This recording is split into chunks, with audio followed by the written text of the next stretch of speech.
हम लोग श्रीमद् भागवतम के प्रथम स्कंद के 11वें अध्याय के 36वें श्लोक को देख रहे हैं। कल आपने सुना था कि भगवान जो लीला किए, भगवान द्वारिका में प्रवेश कैसे करे उसका वर्णन हुआ था उससे पहले, और उसके बाद भगवान की लीला को संक्षेप में वर्णित किया गया और ये बुलाया गया कि भगवान ने पृथ्वी का भार हरण करके राजाओं के बीच में स्वयं युद्ध ना करते हुए उनके बीच में युद्ध कराया, उनका नाश कराया। इस प्रकार से जो राजा एवं नृपाणां क्षितिभार जन्मनाम् अक्षौहिणीभिः परिवृत्त तेजसां विधाय वैरं श्वसनो यथा नलम् मिथो वधेनो परतः नरायुधः। भगवान ने इन राजाओं के बीच में युद्ध कराया, जैसे वंश के बांसों के बीच में हवा रगड़ उत्पन्न कर देती है और अग्नि प्रकट कर देती है और उस अग्नि से वंश बांसों का झुरमुट जल जाता है। उसी प्रकार से भगवान ने युद्ध कराया निरायुध, लेकिन स्वयं वह किसी का पक्ष नहीं लिए, युद्ध में आयुध नहीं उठाए। और ऐसे राजा कैसे थे? उनका जन्म ही पृथ्वी पे भार स्वरूप हुआ था, पृथ्वी का भार बढ़ाने के लिए हुआ था। और क्यों? अक्षौहिणी परिवृत, अपनी सेनाओं के द्वारा घिरे रहकर उनका उनका गर्व बहुत बढ़ा हुआ था और अपने पराक्रम की वजह से भी। और उनके बीच में वैरम विधाया, उनके बीच में वैर को विधान करके, जैसे श्वसन यथानलम, जिस प्रकार से बांसुओं के झुरमुट में हवा अग्नि को प्रकट कर देती है घर्षण के द्वारा, मिथा, उन दोनों का आपस में मिथ वैर उत्पन्न करके उनका वध करा करके भगवान शांत हुए। यह किया और उसके बाद एक और वर्णन हुआ,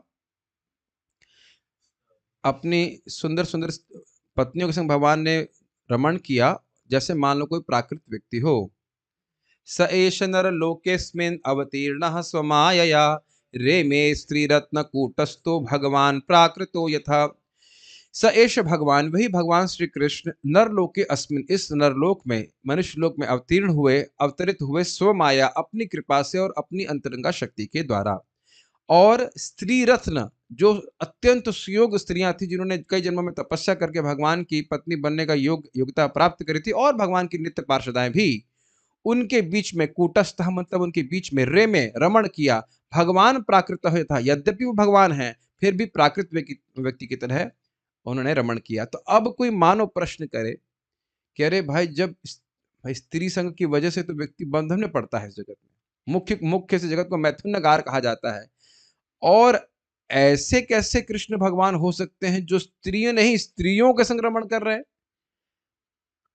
आप ये कह रहे हो कि भगवान ने, खुल के कह रहे हो, स्त्रियों के संग रमण किया और उनको भगवान कह रहे, जगत में तो मुख्य बंधन का कारण ही स्त्री संग की आसक्ति। प्रभु उसको खोलेंगे आज तात्पर्य। तो आप ये कैसे समझ रहे हो, कैसे जान रहे हो कि कृष्ण अपराकृत है? हम तो नहीं समझ में आती बात। तो उसका उत्तर देने के लिए यह श्लोक बोल रहा है। थीम समझ में आ गया? भगवान कैसे अपराकृत है? यद्यपि इतनी स्त्रियों के संग हैं, एक नहीं 16,108 और अत्यंत सुंदर स्त्री, तो फिर वो कैसे अपराकृत हुए, इसको समझने का प्रयास कीजिए। श्लोक थोड़ा सा समझने वाला है आपको, मतलब सारे प्रोसेसर ऑन रखने पड़ेंगे अपने, तब समझ में आएगा। ठीक है, समझ गए ना? प्रोसेसर ऑन रखने पड़ेंगे, बुद्धि को चलाना पड़ेगा, तब समझ में आएगा। पहले तो गा लेते हैं श्रीमद् भागवतम प्रथम स्कंद 11वां अध्याय 36वां श्लोक। हम बहुत तेज तो नहीं जा रहे हैं? ठीक है। उद्दाम भाव पिशुनामलवल गुहासा, उद्दाम भाव पिशुनामलवल्गुहास व्रीडावलोक निहतो मदनो पियासा, व्रीडावलोकनिहतो मदनोऽपि यासाम् सम्मुह्य चापमजहात् प्रमदोत्तमास्ता, सम्मूय चापमजहात् प्रमदोत्तमास्ता यस्येन्द्रियं विमथितुं कुहकैर्न शेकुः, यस्येन्द्रियं विमथितुं कुहकैर्न शेकुः उद्दाम भाव पिशुनामलवल गुहासा, उद्दाम भाव पिशुनामलवल्गुहास व्रीडावलोक निहतो मदनो पियासा, व्रीडावलोकनिहतो मदनोऽपि यासाम् सम्मुह्य चापमजहात्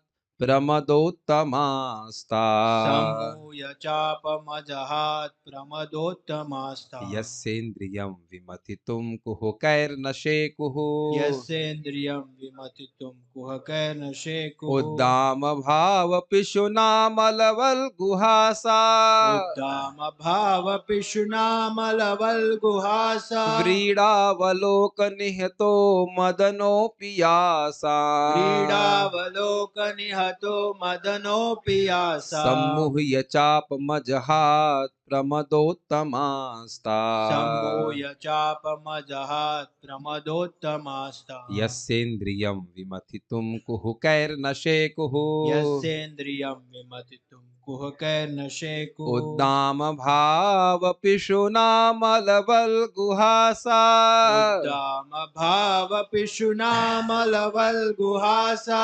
व्रीडावलोक निहितो मदनोऽपि यासा क्रीडावलोकनिहतो मदनोऽपि यासा सम्मुह्य चापमजहात् प्रमदोत्तमास्ता सम्मूय चापमजहात् प्रमदोत्तमास्ता यस्येन्द्रियं विमथितुं कुहकैर्न शेकुः यस्येन्द्रियं विमथितुं कुहकैर्न शेकुः उद्दाम भाव पिशुनामलवल्गुहासा उद्दामभावपिशुनामलवल्गुहासा व्रीडावलोक निहितो मदनोऽपि न यासा क्रीडावलोकनिहतो मदनोऽपि यासा सम्मुह्य चापमजहात् प्रमदोत्तमास्ता सम्मूय चापमजहात् प्रमदोत्तमास्ता यस्येन्द्रियं विमथितुं कुहकैर्न शेकुः यस्येन्द्रियं विमथितुं कुहकैर्न शेकुः बोलिए उद्दामभावपिशुनामलवल्गुहासा उद्दाम भाव पिशुनामलवल्गुहासा क्रीडावलोकनिहतो मदनोऽपि यासा व्रीडावलोक निहतो मदनोऽपि यासा सम्मूय चापमजहात् प्रमदोत्तमास्ता सम्मुह्य चापमजहात् प्रमदोत्तमास्ता यस्येन्द्रियं विमथितुं कुहकैर्न शेकुः यस्येन्द्रियं विमथितुं कुहकैर्न शेकुः। भगवान को शेक नहीं कर पाते थे, यही अर्थ है श्लोक का। Krishna was unshakeable. ठीक है, शब्दार्थ देखिए। उद्दामा अत्यंत गंभीर, अत्यंत गंभीर भाव भाव भाव, भाव पिशुना विष्णु उत्तेजक, उत्तेजक यानी कि उन रानियों का अत्यंत गंभीर भाव था, प्रेम भाव था और उत्तेजक था। मतलब एक्साइट, देखिए लग रहा है काम जैसा, लेकिन काम नहीं है, वो प्रेम ही है, ये समझना चाहिए। अमला अमल इसलिए कह रहे हैं निष्कलंक। अमल मतलब निष्कलंक, इसमें काम भावना नहीं थी, लेकिन है बहुत एक्साइटिंग। एक्साइटिंग नहीं, एक्साइटिंग मतलब समझना है, उत्तेजक। हाँ।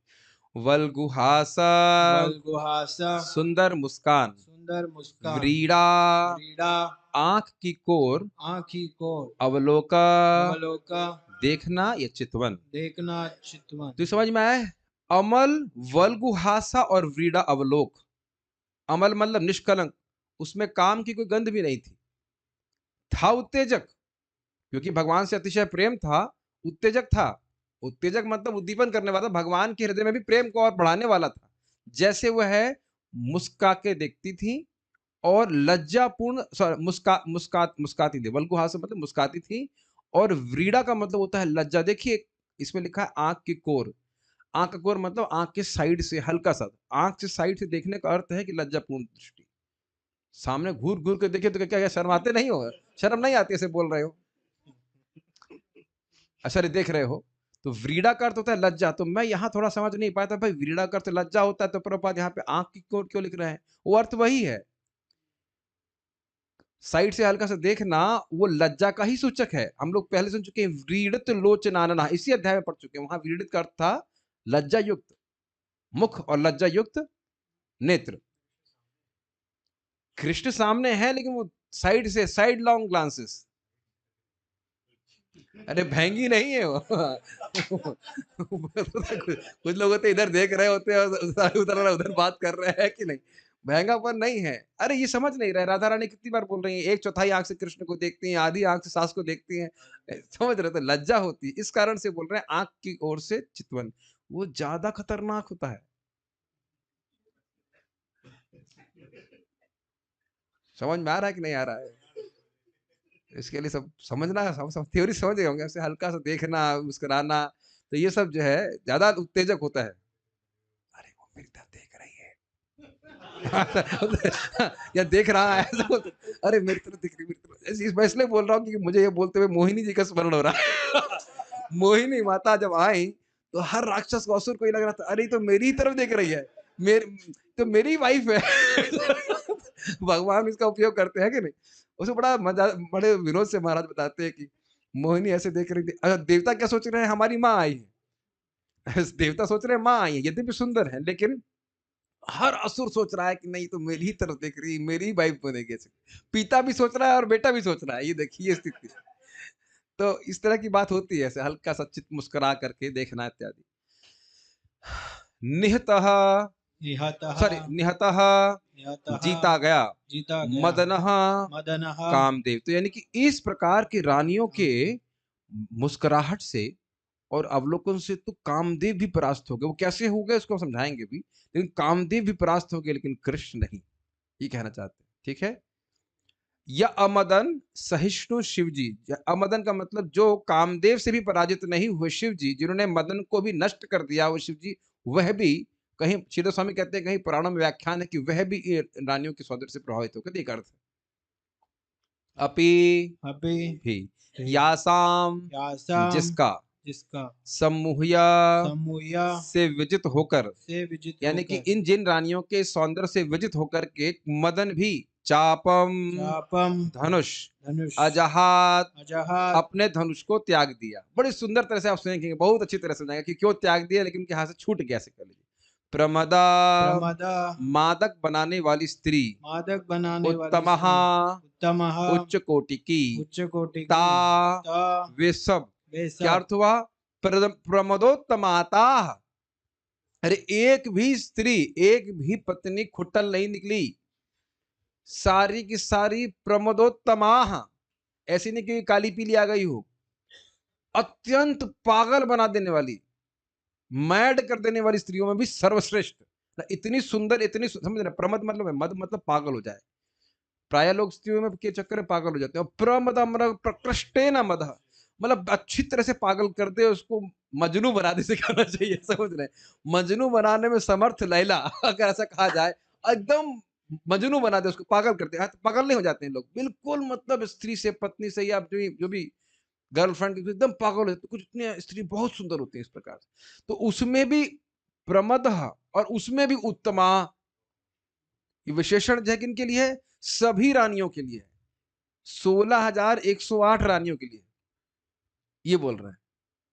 मैं देखिए जानबूझ करके इस तरह की भाषा का प्रयोग कर रहा था कि कुछ समझ, थोड़ा सा मुझे अजीब सी भाषा उपयोग कर रहा हूँ, लेकिन समझाने का प्रयास कर रहा हूँ कि काम का कितना अटैक था भगवान के ऊपर सब तरफ से। अच्छा मानो कि भाई अकेले होते, एक स्त्री के संग रहते, बाकी नहीं देख पाते, नहीं 16,108 के साथ रह रहे हैं, तो हर जगह ही प्रमदित होने का संभावना है। ठीक है। यस्य, यस्य जिसकी, जिसकी जिसकी मतलब भगवान कृष्ण की, हाँ? इंद्रियम, इंद्रियम इंद्रियों को, इंद्रियों को विमथितुम, विमतितुम विचलित करने के लिए, विचलित करने के लिए कुहकई, कुह के हाव भाव द्वारा। हाव भाव और द्वारा कुहक का अर्थ होता है कपट। तो वो जो स्त्रियों का एक कपटपूर्ण मतलब बर्ताव है, बहुत सुंदर तरह से मुस्काना, देखना, इत्यादि इत्यादि, जो कुछ भी है ना, ना कभी नहीं, कभी नहीं शेको, शेको कभी कृष्ण को शेक नहीं कर पाया। ये कहने का अर्थ है, वैसे इसका अर्थ है समर्थ, यानी कृष्ण के हृदय में कभी काम उत्पन्न नहीं हुआ। तो अब हम जरा अनुवाद को देखेंगे, फिर अनुवाद देखेंगे। आज हम घड़ी नहीं देखेंगे, ठीक है, घड़ी आप लोग देखते रहिए, you can start what ever time. अनुवाद, यद्यपि रानियों की मृदु मुस्काने तथा बाकी चितवन समझ गए, साइड ग्लाइड लॉन्ग ग्लांसेस, अत्यंत विमल तथा उत्तेजक थी। अब ये बड़ी अद्भुत बात है। उत्तेजक मतलब आप तुरंत सोच रहे हो नहीं काम से पूरित होंगी, लेकिन इसीलिए उसको क्वालिफाई कर रहे हैं ना, विमल थी, तो प्रेम पूर्ण थी। जिससे साक्षात कामदेव भी मोहित होकर अपना धनुष त्यागने के लिए बाध्य हो सकते थे या हो गए थे। यहाँ तक कि अत्यंत सहिष्णु शिव जी भी उनके शिकार हो सकते थे, हो गए थे। तो भी वे अपने समस्त हाव भाव तथा आकर्षण से भगवान की इंद्रियों को विचलित नहीं कर सके। ये लिंक तो समझ में आ रहा है कि एकदम क्लियर हो रहा है कि भगवान यद्यपि स्त्रियों के साथ थे, लेकिन कभी भी वह काम के वशीभूत नहीं हुए। उनका जो भी प्रेम भाव था स्त्रियों के प्रति, वह उनकी चिद शक्ति का विलास है। उसको कभी भी प्राकृत नहीं समझना चाहिए। ये श्लोक का लिंक समझ में आ ही रहा होगा कि क्यों एकदम से श्लोक आ गया। ठीक है, अब अन्वय देखिए इसका। यासाम यानी कि रानियों की, वल्गुहास सुंदर मुस्कान, व्रीड़ावलोक एवं कान के कोर का एवं आंख के कोर का देखना। कान कहां से आ गया? एवं आंख के कोर का देखना मतलब साइड लॉन्ग से लज्जापूर्ण दृष्टि। अपि यद्यपि, ये भी स्वाभाविक सी बात है कि स्त्री एकदम निर्लज्ज हो जाए तो आकर्षण का पात्र नहीं बनती है। एक बात महत्वपूर्ण है कि कई बार हम प्रभुपाद से सुन चुके हैं, कि हम पहले भी सुन चुके हैं भागवत में ही, कि लज्जा स्त्री का आभूषण है। निर्लज्ज होकर के कोई आए तो एटलीस्ट सभ्य समाज में तो बिल्कुल उसकी कोई मतलब इज्जत नहीं होती है। तो यहाँ पे बोले अपने ही पति से भी रानियां लज्जापूर्ण रूप से वो देख रही हैं। अमल अर्थात निष्कलंक, निष्कलंक का अर्थ समझ गए, इसमें काम की गंध भी नहीं थी। सब भगवान की रानियां भगवान के प्रेमी भक्त हैं। उद्दाम अत्यंत गंभीर, अत्यंत गंभीर क्या कह सकते हैं, गंभीर मतलब गहरा प्रेम था भगवान, इंटेंस ये कह सकते हैं, इंटेंस। भाव, भाव अर्थात यहाँ प्रेम था। पिशुनः अर्थात उत्तेजक था। देखिए पिशुना का मतलब होता है कि कुछ खराब बोलना ऐसा करके, लेकिन बेसिकली उत्तेजना पैदा कर देना। आविष्कृतेषु पिशुनेषु नभ्यसूयाम, तो उत्तेजित नहीं होना। सॉरी, ये पिशुन शब्द जो है ये उत्तेजना के संबंध में, तो उनका गंभीर भाव था। और जो उनके या उनका जो प्रेम था वो अत्यंत उत्तेजक था। उत्तेजना का अर्थ गुस्सा नहीं होता है, उत्तेजना किसी भी चीज से आ सकती है। एक्साइटमेंट कह लीजिए, हाँ एक्साइटमेंट कह लीजिए। मतलब अत्यंत भगवान से प्रेम था, वो प्रेम भरी दृष्टि से भगवान को देख रही थी, उस सेंस में समझ पा रहे हैं। ठीक है, अराउज कौन बोला है, कहाँ से बोला है? अच्छा, अराउजिंग कह लीजिए, वही उत्तेजक का अर्थ वही होता है, उद्दीपन करने वाला। मदनः कामदेव या अमदनः अर्थात सहिष्णु शिव जी, ये मदना को वहां पे अगर आप देखेंगे, निहतः मदनो, तो उसको अमदन भी कर सकते हैं, अगर उस तरह से तोड़ते हैं तो शिव जी को भी वह सूचित कर सकता है। कामदेव, सॉरी कहाँ गया अन्वय, हाँ अपि अर्थात वह भी, निहतः अर्थात जीते गए थे, यानी कि उनके मुस्कान से, उनके मां के चितवन से शिवजी और कामदेव भी जीते गए थे। सम्मोह और जीत जाने के बाद मोहित होकर के चापम अजहात, अपने धनुष को त्याग दिए, छोड़ दिए। दोनों ही अपने धनुष को त्याग दिए, शिवजी भी त्याग दिए और नहीं, शिवजी के पास भी धनुष है। पिनाक पाणी, पिनाक मतलब धनुष ना, हाँ तो ये जो है, इनके हिसाब से शिव जी के पास केवल एक ही अस्त्र हो सकता है। भाई जब अर्जुन से युद्ध किए थे अपना धनुष से युद्ध नहीं किए थे, फिर पाशुपास्त्र अस्त्र है ना, वो तो त्रिशूल से तो नहीं चलाते हैं, कैसे कैसे ऑब्जेक्शन कर रहे हैं, फोकस करो उस पर। तो अपने धनुष को वह त्याग दिए थे। ता तथापि वे सब प्रमदा उत्तम, मादक बनाने वाली स्त्रियों में उत्तम कोटि की होते हुए भी, मादक का अर्थ समझ गए ना, जो मद को बढ़ाने वाली है, जो पुरुष के दिमाग को खराब करने वाली है, ऐसे कह लीजिए। खराब का मतलब खराब इन द सेंस मोहित करने वाली, तो उसको प्रमदा कहा जाता है। और उसमें भी उत्तम, कहने का आशय अत्यंत सुंदर, अत्यंत सुंदर, उत्तम कोटि के होते हुए भी अपने कुहकई हाव भाव के द्वारा, अब देखना समझ में पड़ेगा इस स्त्रियोचित व्यवहार के द्वारा, उस स्त्रियोचित आकर्षण के द्वारा भगवान को नहीं वह मतलब जीत पा रही थी। अपने समझ पा रहे हैं इस बात को? जो भाव प्रस्तुत कर रही थी सुंदरता का, उसकी वजह से कृष्ण नहीं प्रभावित हो रहे थे। बहुत ध्यान से सुनना पड़ेगा। कुह का मतलब होता है, वैसे कुह का अर्थ होता है, क्या हम लोगों ने प्रथम श्लोक में सुना है भागवत के लास्ट वाला? निरस्त कुहकम धामना स्वेन सदा निरस्त कुहकम। कुहकम, कुह का अर्थ है माया, कपटम। जैसे कि आप देखेंगे अदिति ने कश्यप ऋषि के प्रति कपट किया। खुद ही के पति ही हैं, लेकिन बड़ा प्रेम से बोलना, ये वो, हाँ क्या चाहिए वरदान दूंगा। फिर दिति भी कपट करी, खूब प्रेम से सेवा किया, क्या चाहिए, हाँ आपको पुत्र चाहिए जो आपके दूसरे पुत्र को मार दे। तो इस प्रकार का कपट बहुत सी स्त्रियों को आता है। हम ये नहीं कह रहे सभी स्त्रियां कपट कर रही हैं, लेकिन बहुत सी स्त्रियों को ये सब आता है करना, जिसके द्वारा छल से पुरुष पकड़ में लिया जाए। पुरुष भी इसी प्रकार के होते हैं, लेकिन यहाँ पे जो कपट है विशेष रूप से रानियों के समय बोले, लेकिन रानियां कपट नहीं कर रही हैं। बहुत भाई समझना पड़ेगा, वो प्रेमी हैं भगवान की, लेकिन एक उदाहरण दिया जा रहा है कि समझाने के लिए कि भाई उनका जो हाव भाव था आकर्षण करने वाला, उससे कृष्ण प्रभावित नहीं हो रहे थे। ये समझाने का, समझने का प्रयास करिए। श्लोक इतना आसान नहीं जितना आप सोच रहे हो।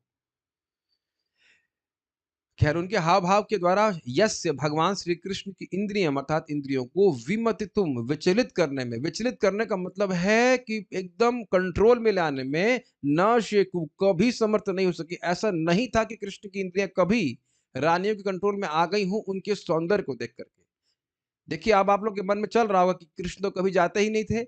हम लोग हस्तिनापुर की स्त्रियों से एकदम प्रकट सुन चुके हैं कि कृष्ण तो एकदम ऐसा लग रहा है कि मान लो स्त्रीण है। और अभी हमने पिछले श्लोक में सुना रे में रमण करते थे, तो ये इसका अर्थ तो बड़ा स्पष्ट है कि बाह्य रूप से लग रहा है कि कृष्ण अपनी पत्नियों को छोड़ के जाते ही नहीं है, पत्नियों के प्रति आसक्त हैं, उनके लिए फूल लेने के लिए कहा स्वर्ग तो चले गए।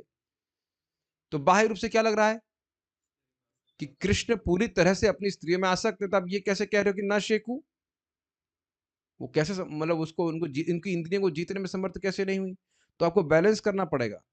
भगवान अपनी रानियों के प्रेम के कारण उनके वशीभूत थे, लेकिन ये नहीं था कि उनके सौंदर्य के कारण वशीभूत थे। अब क्लियर हो रहा है? इस श्लोक को बहुत ध्यान से सुनना होगा, क्योंकि भगवान का बर्ताव बिल्कुल अजीब सा है, बिल्कुल विपरीत है। तभी तो प्रश्न खड़ा हो रहा है कि इतनी सारी स्त्रियां इकट्ठा कर रहे हैं और बड़ी मेहनत करके इकट्ठा कर रहे हैं। सत्या को जीतने के लिए 7 सांड को मारने का मतलब बांधने का प्रयास किया, किए कर भी दिए। कहीं वो स्वयंवर में जीत रहे हैं, कहीं जामवती को जीत रहे हैं, कहाँ-कहाँ। तो इतना प्रयास कर रहे हैं तो व्यक्ति सोचेगा ना कि भाई ये तो बहुत स्त्री लंपट व्यक्ति है। लेकिन कृष्ण ब्रह्मचारी, बेस्ट ब्रह्मचारी, ओनली ब्रह्मचारी ऐसे कह सकते हैं। मेरे ख्याल से सभी भक्तों को समझ में आ रहा होगा। देखिए, यहाँ पे स्त्रियों के प्रति कोई आक्षेप नहीं किया जा रहा है। बस बात बोली जा रही है कि जो स्त्रियों का जो आकर्षण है वह कृष्ण को कभी आकर्षित नहीं करता है। ठीक है? ओके, संस्कृत देखिए। प्रभु जी कितना क्यों समझा रहे हैं? मुझे पता है समझ में नहीं आ रहा है।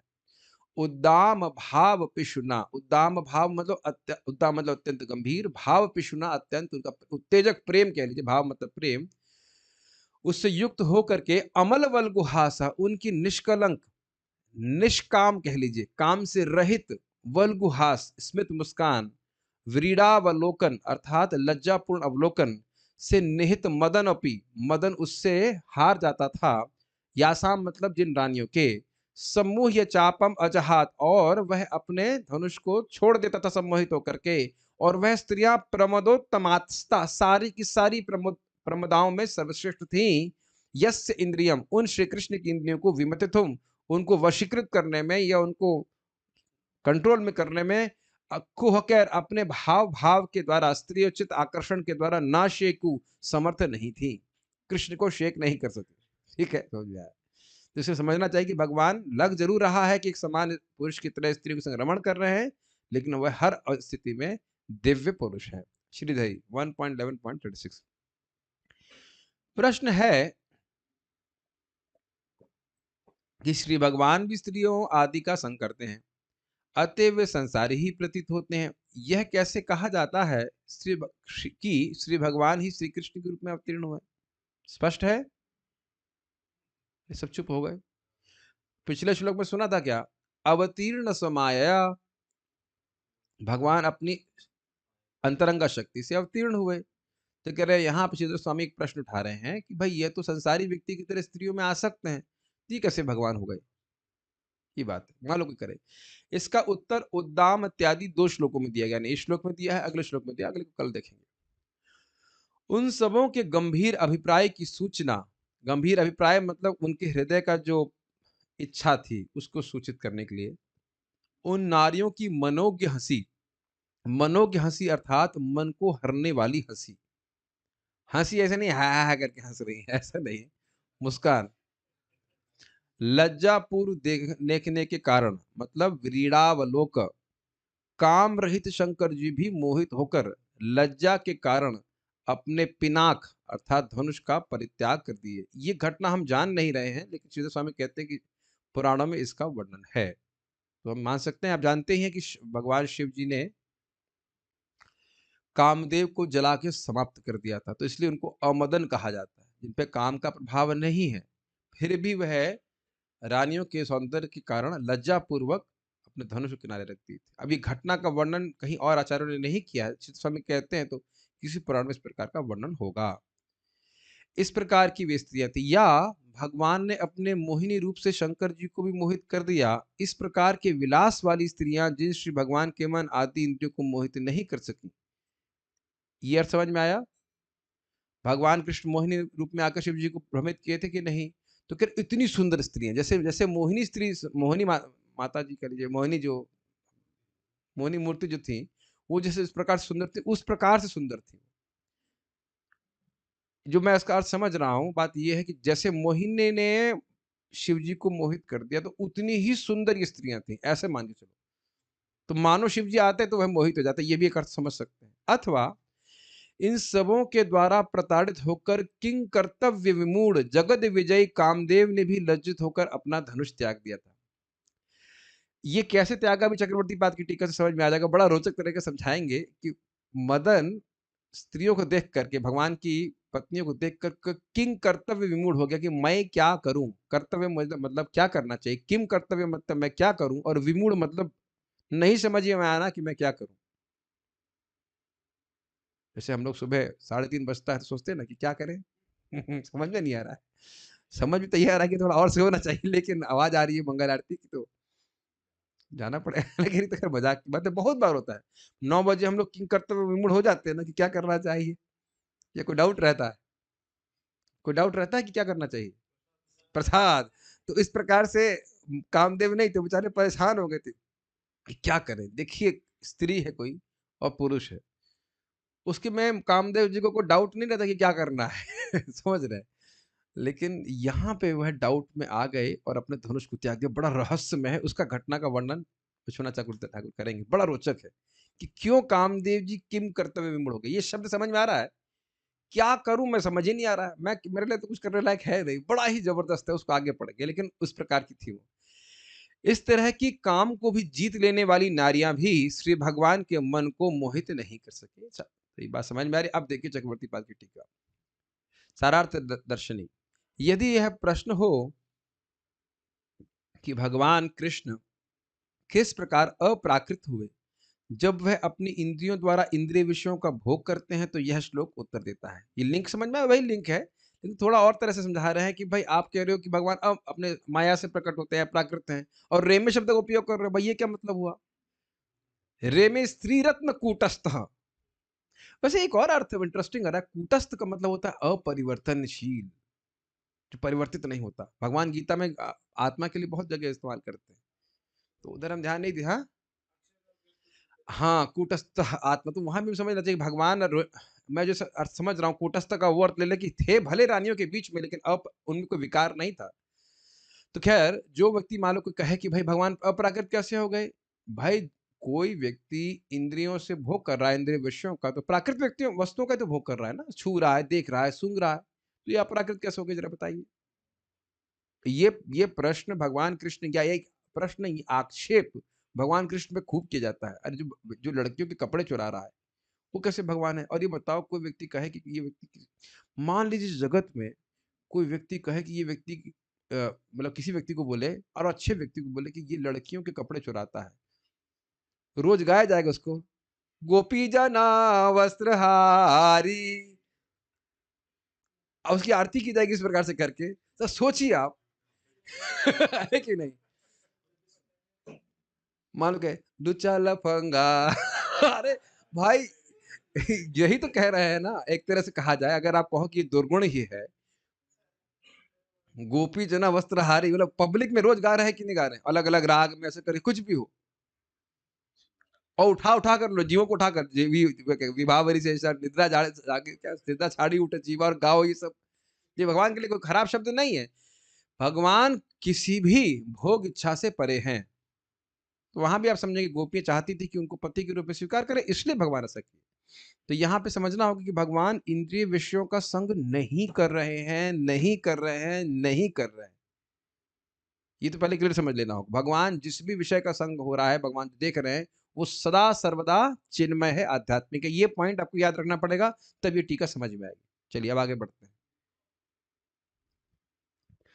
अमल वल्गुहासा, अर्थात अमल तो समझ गए, इसमें कोई मल नहीं था, काम की गंध भी नहीं थी। वल्गुहासा मतलब सुंदर मुस्कान, अर्थात अपनी निष्कलंक सुंदर मुस्कान तथा व्रीड़ावलोकन, व्रीड़ा कर समझ गए हैं अब तो, व्रीड़ा का मतलब लज्जा, अवलोकन मतलब देखना, अर्थात लज्जा युक्त चितवन के साथ, चितवन मतलब देखने के साथ, श्री कृष्ण विषयक उद्दाम भाव अर्थात गंभीर प्रेम, जो उनकी स्वरूपभूत कंदर्प की पीढ़ा से उदित हुआ था, उसके द्वारा उनने प्राकृत कंदर्प को निहतः अर्थात परास्त कर दिया। बहुत कठिन हिंदू ही हो गई, मैं समझाने का प्रयास करता हूं। देखिए, अमल वल्गुहास और व्रीड़ावलोकन समझ में आ रहा है, उनका सुंदर मुस्कान और उनका लज्जापूर्ण चितवन। ये किसके विषय था? इसका विषय कौन थे? कृष्ण थे। कृष्ण को ही देख के मुस्कुरा रही थी, कृष्ण को देख करके चितवन प्रस्तुत कर रही थी। और उद्दाम भाव मतलब कृष्ण के प्रति उनका गंभीर प्रेम था। ये भी क्लियर हो गया।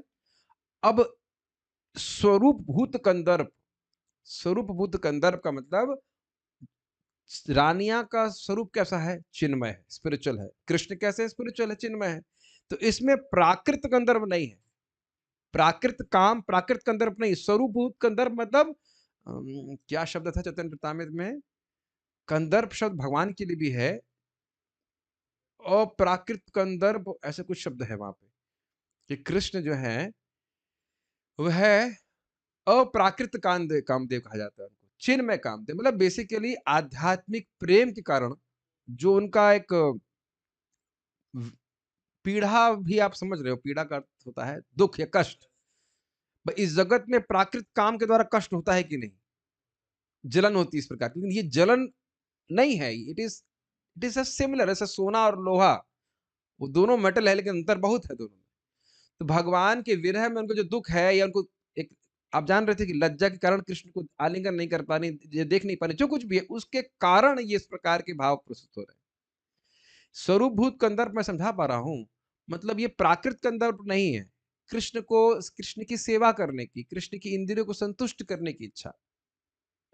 तो उस तीव्र इच्छा से उन्होंने प्राकृत कंदर्प को पराजित कर दिया। देखिए समझाऊंगा अभी आगे कैसे होगा। कंदर्प ने पहले विचार किया, कंदर्प को जानते हैं? कामदेव जानते ही होंगे। इनके 5 बाण हैं। आंख, सबसे पहले बाण लगता है आंख में, इसीलिए से मान लीजिए कोई लड़का किसी लड़की की आंखों में देख रहा है तो सबसे पहले आकर्षण व्यक्ति की आंखों से हो जाता है। तो इसलिए मतलब अवॉइड किया जाता है आंखों में देखने के लिए। कभी कभी ब्रह्मचारी लोग बात करते तो उन्हें बड़ा दिक्कत होती है, क्योंकि माता जी आजकल बात कर रही होंगी तो समझ नहीं पाएंगे भाई वो आंखों में क्यों नहीं देख रहा है। इवन पुस्तक वितरण करते हुए मान लीजिए कोई माता जी को देना पड़ रहा है पुस्तक, तो अब मान लो ऐसे देखिए, आप गीता लीजिए किसको दे रहा है भाई है कि नहीं? आजकल जमाने में तो नेचुरल लोग ऐसे आंखों में देखते ही हैं, लेकिन ये बाण होते हैं रूप रस गंध शब्द स्पर्श, हर प्रकार से इसी तरह से कंदर्प के बाण चलते हैं जहां तक मैं समझ रहा हूं। सुनने से, देखने से, स्पर्श करने से, ऐसे 5 बाण कंदर्प चलते हैं। तो अब जरा देखिए कंदर्प को डाउट मतलब आश्चर्य क्या हो, बड़ा अद्भुत। कंदर्प ने पहले विचार किया, ओह ये रानियां तो मेरे बाणों के द्वारा आहत हुए बिना भी अपने कांत श्री कृष्ण पर सस्पृहा अवलोकन कर रही। ये समझ में आई बात? सस्पृहा मतलब इच्छा के साथ। कामदेव अब देखो दुनिया में हम बहुत सारी स्त्रियों को देखते हैं, तो ऐसा तो नहीं कि सभी के प्रति आकर्षित होता है। प्रभु जी, हम तो किसी के प्रति आकर्षित नहीं होते। हम तो एकदम मतलब 4 कुमारों के बाद पैदा कोई हुआ तो विद कपड़ा हम ही पैदा हुए और कोई हुआ नहीं। लेकिन आप देखते हैं कि आकर्षण रहता है, तो अब आकर्षण सबके प्रति तो होता नहीं। जब बाण चलता है कामदेव का तब आकर्षण होता है, ध्यान देने वाली बात है। ऐसा नहीं कि अब हर स्त्री जा रही है उधर सबके पीछे आपका आकर्षण हो रहा है।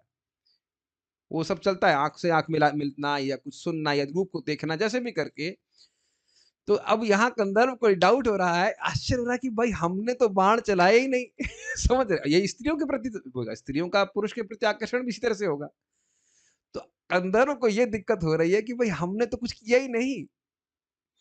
इन रानियों का अपने पति भगवान कृष्ण के प्रति वो अपने आप ही स्पृहा के संग देख रही हैं, और वो समझ रहे हैं वो किस स्पृहा के संग, क्या कारण क्या है, उद्दाम भाव, अपने प्रेम के कारण देख रही है, उसमें कंदर्प की क्या जरूरत है।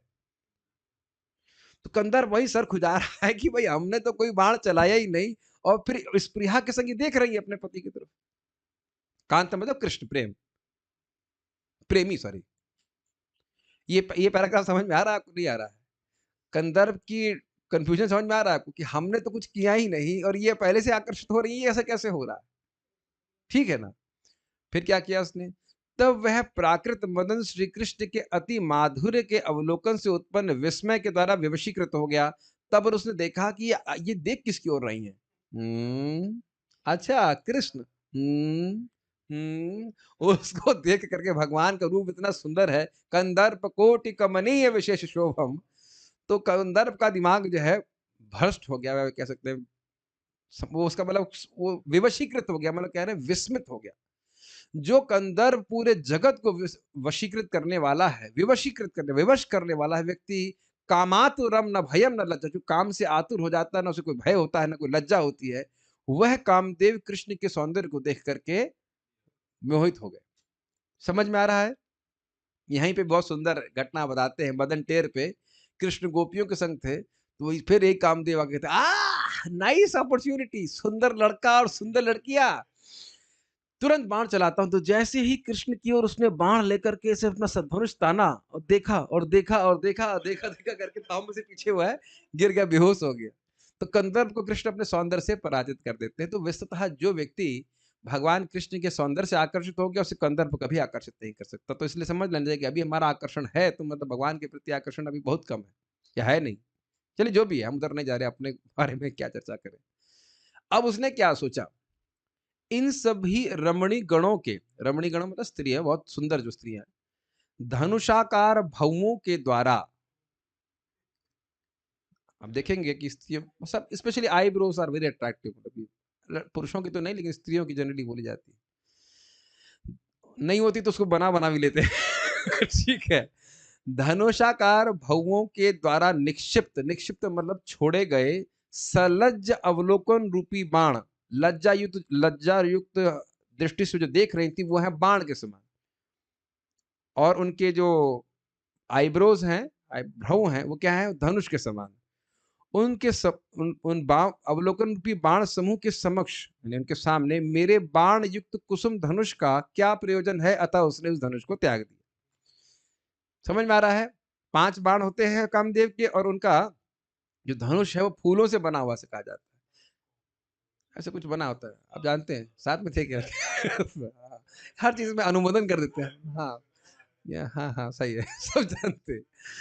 तो ये सब है। तो ये मुझे बहुत अच्छी टीका लगी। सब ये समझ रहे कितना काव्यात्मक टीका, कह रहे हैं कि देखिए हमने कौन तो महाराज कोई बता रहे थे, प्रवचन कर रहे थे कि भाई एक ज्ञानी का ज्ञान तभी तक टिकता है जब स्त्री के वो धनुषाकार भवों को देखता नहीं है। बहुत ज्ञान बोल देगा कि भाई ये शरीर क्या है, ये है वो है, लेकिन फिर वो मतलब क्या कहते हैं, रूप आ जाता है तो व्यक्ति परास्त हो जाता है कि नहीं? तो यहाँ पे वो बोल रहे हैं, और उसमें भी वह प्रमोदत्तमा होगी ये भी जरूरी नहीं है। ऐसा भी नहीं कह सकते बहुत सुंदर हो। कभी कभी तो आश्चर्य था, भाई ये प्रभु जी तो मतलब प्रभु जी पुरुष तो इतने हैंडसम, और ये मतलब वट स्त्री है तो इतनी सुंदर नहीं, ऐसे कैसे हो गया? अब जो हो गया, भगवान कामदेव सब कुछ करा सकते, भगवान नहीं कामदेव जी कुछ भी करा सकते हैं। तो यहाँ बोल रहे हैं, ये मुझे बड़ा अच्छा लगा कि भाई जब ये स्त्री रत्न जो स्त्री क्या रमणियाँ हैं, ये अपने धनुषाकार भुवों से बाण चला रही हैं, अपना लज्जा युक्त अवलोकन, तो मैं बाण क्या चलाऊँ? पहले ही देख लिया कि हमारे बिना ही सब काम हो रहा है, तो हम क्या करेंगे यहाँ? यद्यपि वह प्रमदाओं में उत्तम थीं, परंतु श्री भगवान की इंद्रियों को विमथितुम अर्थात अपने वश में लाने के लिए, बहुत अच्छा अर्थ लिए है विमथ। देखिए, विमथ का अर्थ होता है प्रायः हम समझेंगे मथना। अब इंद्रियों के मंथन करने क्या मतलब हुआ? क्या आंखें ऐसे घूमने लग जाएंगी ना, क्या होगा? हाँ, वशीकृत करने का अर्थ। बड़ा सुंदर। देखिए, विमथितुम का अर्थ हम समझेंगे मथना, मथना। अब आंखें मथी जाएंगी क्या बताइए, या कान मथे जाएंगे? लेकिन यहाँ विमथितुम का अर्थ है विशेषण वशीकृत। ये एकदम देखा गया है। आप जानते हैं ना धनुर्धर की कहानी, रामाचार्य जी के शिष्य धनुर्धर दास, धनुर्दास, क्षमा कीजिएगा, धनुर्दास। वो एक वैश्या के प्रति इतने आसक्त थे कि वो चलती और उसके सामने खड़े होकर के धनुष लेकर उल्टा चलते। तो लोग आश्चर्य से कह रहे ऐसा क्यों कर रहा है? कहते इसकी आंखें बड़ी सुंदर है, हमसे रहा नहीं जाता, एक क्षण के लिए भी हमसे रहा नहीं जाता उसे बिना देखे हुए। तो फिर रामानुजाचार्य जी कहे कि अरे तुमको अगर इससे सुंदर आंखें दिखा दूं तब तुम छोड़ दोगे ना उसको? कहते, हाँ हाँ क्यों नहीं। तो फिर वह उसको रंगनाथ जी के पास लेके जाते हैं, उनकी कृपा से रंगनाथ जी की सुंदर आंखों का दर्शन उसको प्राप्त होता है। तो हम खाली एक एग्जाम्पल आपको दिए कि लोग किस प्रकार से इंद्रियां लोगों की वशीकृत हो जाती है ना। यस। देखिए, वैसे भी ये जनरल बात बोली जा रही है कि स्त्रियों और पुरुषों के, मैं स्पेशली स्त्री, पांचों इंद्रियों को सुख देने में समर्थ है। देखना, सूंघना, स्पर्श करना, टेस्ट करना, सुनना, जो भी हम पांच, इसीलिए सबसे अधिक आकर्षण व्यक्ति का स्त्री के प्रति होता है। ये भागवत का शब्द है कि जितना इतना आकर्षण और किसी वस्तु से नहीं है जगत में जितना स्त्री के प्रति आकर्षण से। सेम चीज स्त्री का पुरुष के प्रति।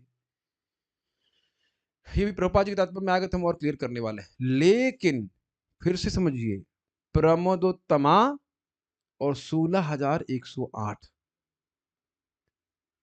और ये भी समझ लेना कि अन्य दासियां भी बहुत सुंदर थी। राजाओं के दासियों का भी संपर्क होता है, उससे भी बच्चे पैदा होते हैं। वह भी कोई नहीं, कोई कृष्ण को काम से पराभूत नहीं कर सकी। ठीक है, अर्थात अपने वश में लाने के लिए अपनी कुहकाई अर्थात कपट युक्त सुंदर मुस्कान तथा चेतन आदि के द्वारा ना शिकु अर्थात समर्थ नहीं थी। अब ये समझने वाली बात है कि उनके हाव भाव के द्वारा या हाव भाव के बाह्य आकर्षण के द्वारा कृष्ण की इंद्रियां समर्थ नहीं थी। कृष्ण को इंद्रियों को वशीकृत करने में समर्थ नहीं थी। ये हो गया। अब बहुत ध्यान से सुनिए। तथापि अगर हम यह समझें, जो ठीक बात है, यदि वह कटाक्ष प्रेम से प्रयुक्त होते, छल से नहीं, प्रेम से, तब वह भगवान की इंद्रियों को विचलित करने में शक्य थे। बहुत दिमाग लगाना होगा उसके लिए। यदि आप ये अर्थ ग्रहण कर रहे हो कि वह केवल अपने सौंदर्य को प्रस्तुत कर रही है, तो ना, कृष्ण समर्थ नहीं थे। लेकिन हम यह देख रहे हैं, जब कृष्ण समर्थ नहीं थे तो स्त्रियों के संग रहना ही नहीं चाहिए था। लेकिन हम देख रहे हैं कि कृष्ण अपने स्त्रियों के संग रह रहे। तो कारण क्या था कि ये जो सुंदर, इसीलिए कह रहे उद्दाम भाव उनका, जो वह देख रही थी और वह प्रेम के कारण भगवान को देख रही थी, भोग दृष्टि से नहीं देख रही थी। Make sense? इसलिए भगवान उनके उनके वश में थे, सर, प्रेम के वश में थे, उनकी सौंदर्य के वश में नहीं, क्योंकि वह सही प्रकार के प्रेम से युक्त थी, और प्रेमिका है ही भगवान की। इसलिए उनके कटाक्ष तथा मुस्कान आदि निश्चित ही प्रेम से संपन्न थे। यद्यपि वह प्रेम काममय था। मतलब काममय का मतलब होगा जैसा काम जैसा लग रहा था, या जो स्त्री और पुरुष के बीच में आकर्षण होता उस तरह का प्रेम था, माधुर्य भाव वाला प्रेम था। लेकिन था वो प्रेम वह अपनी इंद्रिय तृप्ति की भावना से युक्त बिल्कुल नहीं था। क्या आप लोग समझ पा रहे हो? थोड़ा टफ चीज है, कुछ समझ में आ रहा है? यदि आप ऐसा समझो कि ये अर्थ ले ले कि उनके जितने मुस्कान और चितवन आदि थे वह कृष्ण को आकर्षित करने के लिए या पकड़ने के लिए थे, तो ना, कृष्ण से आकर्षित नहीं थे। लेकिन अगर समझे इस बात को, इस तथ्य को स्वीकार करें कि नहीं, रानियां भगवान की शुद्ध भक्त हैं, अभी तो अंतरंगा शक्ति का विलास है, तो उनमें काम का तो कोई गंध ही नहीं हो सकता है। तो उनका जो चितवन है या उनकी मुस्कान है वह प्रेम से युक्त है, तो हाँ, वो कृष्ण को निश्चित वशीकृत करने में समर्थ है। लेकिन वो प्रेम है। बहुत गुह्य बात है। कुछ सब लोग समझ पा रहे हैं इसको या कठिन? जी। ये समझना होगा कि भगवान को हम अपने किसी गुण से आकर्षित नहीं कर सकते, केवल प्रेम के द्वारा। प्रेमैक लभ्य, प्रेम के द्वारा भगवान लभ्य है। इस श्लोक में वे रानियां भाव पिशुना अर्थात प्रेम युक्त शब्द से वर्णित हुई हैं। मतलब उनके हृदय में बहुत प्रेम था, उत्तेजित प्रेम कह लीजिए, बहुत अत्यधिक प्रेम था, ठीक है। और अन्य कुहकय अर्थात कपट से युक्त शब्द से वर्णित है। अभी एक प्रश्न बन जाएगा, अन्य का मतलब क्या हुआ? देखिए, अन्य का मतलब वही है कि भाव आप उस प्रकार से पकड़े तो ऐसा नहीं कि किसी अन्य स्त्री का वर्णन किया जा रहा है। अगर इस प्रकार से आप सोचें, बाह्य दृष्टि से सोचें कि ये स्त्रियां सुंदर हाव भाव प्रकट करके कृष्ण को आकर्षित कर रही, तो ना शेखू समर्थ नहीं थी। ये समझ में आ रहा है? ये कठिन हो रहा है, मुझे पता है कि कठिन हो रही बात। आप कहेंगे ये कौन सी स्त्रियां की बात हो रही है? कुहक शब्द का अर्थ है कि वो जो हाव भाव है बाह्य रूप से, जो एक पुरुष को आकर्षित करने के लिए कोई स्त्री प्रस्तुत कर रहे, तो बाह्य रूप से लग रहा है कि स्त्रियां ऐसा प्रस्तुत कर रही हैं, लेकिन उस तरह के हाव भाव, उस तरह का कुहक, उस तरह का कपट वह कृष्ण को नहीं आकर्षित कर रहा था। लेकिन भाव पिछड़ा से हम समझ लेंगे कि वह उनका जो प्रेम था वह जरूर कृष्ण को आकर्षित कर रहा है। देखिए, प्रेम के कारण भी बाह्य क्रियाएं ऐसी लगेंगे कि वह काममय है, तो वो क्रियाएं काममय अगर हो तो नहीं आकर्षित कर रहा था, अगर आप वो अर्थ ग्रहण करते हैं। लेकिन अगर आप ये समझ रहे हैं कि प्रेममय है, तो हाँ जरूर आकर्षित कर रहा है। एक बात समझिए, दुर्योधन ने मेवा दिया, कृष्ण खाए? नहीं खाए। और विदुर ने पालक दिया या वही केला दिया, जो भी था, केले के छिलके दिए, खाए कृष्ण के नहीं खाए? तो आप बताइए कि आप कहेंगे कि कृष्ण देखो कितना भुक्कड़ है, ये जो है पालक भी खा रहा है, आप ऐसा कह सकते हो? नहीं, दोनों ही वस्तुएं खाने की अर्पित की गई, लेकिन एक व्यक्ति का प्रेम नहीं था, कृष्ण नहीं स्वीकार की, और एक व्यक्ति का प्रेम था, कृष्ण स्वीकार कर ले। तो it's not the activity actually, उसके पीछे जो इंटेंशन है, प्रेम है, वह भगवान स्वीकार करते हैं। Make sense? भावग्राही जनार्दन, ठीक। प्रथम स्थिति में यद्यपि भगवान अपनी पत्नियों के वश में हैं, तथापि वे निर्गुण हैं, दिव्य हैं, अर्थात वह प्रकृति तथा पदार्थ के गुणों के परे हैं, क्योंकि वह प्रेम के वश में है। क्लियर है? जो चित्त शक्ति का विलास है, न कि भौतिक माया का। और क्योंकि महिषियों के कटाक्ष तथा मुस्कान आदि प्रेम द्वारा निर्मित हैं, अतः उनमें उत्थित प्रेम और उस प्रेम से उदित होने वाली जो प्रेम की लीलाएं हैं, वह सब चिन्मय आध्यात्मिक है। ये समझ में आया है? प्रथम वाला मतलब, अगर एक प्रथम अंडरस्टैंडिंग होगी आपकी भाई कि भगवान श्री कृष्ण की सारे रानियां उनकी प्रेमिका हैं, उनकी निश्चल प्रेमी है, और इस प्रेम के कारण कृष्ण वश में है, तो कोई कठिनाई नहीं, वो तो है ही भगवान की चित्त शक्ति का स्पिरिचुअल एनर्जी के अनुसार कार्य कर रहे हैं भगवान। ठीक है, इस चित्त शक्ति का विलास समझ में आ रहा है, स्पिरिचुअल एनर्जी की सब लीलाएं हो रही हैं। और जो भी मतलब महिषियां रानियां कटाक्ष कर रही हैं, जो या फिर वो मुस्कान करके देख रही है, वह तो उनके प्रेम के कारण है, जो प्रेम उनके हृदय में उदित हो रहा है, उस कारण सारी लीलाएं हो रही, तो उसको अगर हम ग्रहण कर लेते हैं, तो भगवान अब प्राकृत है, कोई कठिनाई नहीं समझने में। ठीक है, अतः यह कहना असंभव है कि भगवान श्री कृष्ण प्राकृत शब्द आदि इंद्रिय विषयों में रमण करते हैं। यही बात, अब यही प्रश्न उठाया गया था ना कि प्राकृत विषयों में रमण करने वाला व्यक्ति भगवान कैसे हो सकता है? तो क्या उत्तर है? ना जी ना, वह प्राकृत विषयों में कभी रमण नहीं करते, वह तो सदा ही अप्राकृत, अप्राकृत मदन, ये शब्द चैतन्य चरितामृत में भगवान कृष्ण के लिए आया है, अप्राकृत मदन। तो अप्राकृत कामदेव है वो, तो वह भगवान श्री कृष्ण इस प्रकार से प्राकृत शब्दों का भोग नहीं करते। प्राकृत मतलब भौतिक, मटेरियल, जो तीनों गुणों से बने रहते हैं। Make sense? हे भगवान, मुझे यही लग रहा है कुछ ग्रहण ग्रहण हो रहा है कुछ। जूम में तो सब लोग खत्म हो गए, मैं तो मीटिंग सोचना बंद कर दे रहा हूँ। कोई है यहाँ पे? अरे सब लोग हैं, कुछ लोग तो 15 लोग तो ड्रॉप करके बेचारे थक गए होंगे। कोई बात नहीं, हमारी ठीक है, ठीक है। रेवती माता जी कह रही प्लीज कंटिन्यू, हमें तो देखा ही नहीं, आप हैं मुझे लगा निराकार से आवाज आ रही है, प्लीज। निराकार बोल रहा है। Anyways, go ahead. ठीक है, समझ में आ रहा होगा मोटी मोटी बात। दूसरी स्थिति में, दूसरी स्थिति में पहले पढ़ लेता हूं। दूसरी स्थिति में क्योंकि प्रेम रहित व्यक्ति के लिए भगवान को वश में कर पाना असंभव है, अतः यह श्लोक बताता है कि उनकी इंद्रियां कदापि कुहक अर्थात कपट द्वारा विमतित नहीं की जा सकती। दूसरी स्थिति मतलब अगर ये अर्थ सोचा, कोई व्यक्ति सोचे कि वह रानियों के सौंदर्य या उनके हाव भाव से कंट्रोल में आ गए, तो ना, वह सब नहीं हो सकता, क्योंकि यह नहीं कहा जा सकता। अब देखिए एक और इंटरेस्टिंग बात है इसमें, कोई ये नहीं कह सकता कि महिषियां प्राकृत हैं यदि कभी कभी उनके प्रेम पूरित कटाक्ष भगवान को वश में नहीं ला पाते। सुनिएगा जरा प्रश्न, क्योंकि समस्त महिषियां चित शक्ति से संबंधित हैं तथा उनके कोई भी कटाक्ष अथवा मुस्कान आदि भौतिक नहीं हो सकते। जरा समझिए इस बात को, ये बड़ा अजीब सी बात है। अगर हम ये कहें कि भगवान श्री कृष्ण उनके प्रेम पूर्ण कटाक्ष के वश में आ गए, मान लो कोई कहे कि हाँ भाई हम आपकी बात मान रहे हैं कि वह उनके प्रेम पूर्ण कटाक्ष के वश में आ गए, तो ये बताओ कि हस्तिनापुर से जाते क्यों थे? हस्तिनापुर से जा रहे हैं ना, अच्छा क्या बोल रहा हूं, द्वारिका से जा रहे हैं ना, द्वारिका से जा रहे हैं, इसका मतलब है कि वो मुस्कान या प्रेम पूर्ण कटाक्ष जो है जरूर वह अप्राकृत नहीं रहा होगा, स्पिरिचुअल नहीं रहा होगा, तभी कृष्ण छोड़ के जा रहे हैं। वो नहीं है, ये भी बात गलत है, क्योंकि आप जानते हो कि भगवान अलक्षित रूप से हमेशा अपनी रानियों के संग रहते हैं, वो उनको विस्तार कर लेते हैं। ठीक है, ये बात इसलिए ये नहीं कहना चाहिए कि कभी कभी कृष्ण अगर उनको छोड़कर जा रहे हैं तो जरूर उनकी दृष्टि में कुछ प्राकृतता आ गई होगी, भौतिकता आ गई, तभी कृष्ण छोड़ के जा रहे हैं, ये भी नहीं समझना चाहिए। लेकिन कोई स्कोप नहीं छोड़ रहे हैं विश्वनाथ चक्रवर्ती ठाकुर जी, आप कहीं से कुछ दोष निकाल ले कृष्ण में, हर एंगल से कवर कर रहे हैं। बड़ा सुंदर टीका है, अद्भुत टीका है। क्यों भाई ऐसा क्यों कह रहे हो? क्योंकि भगवान की जितनी रानियां हैं उनका संबंध चित शक्ति से है।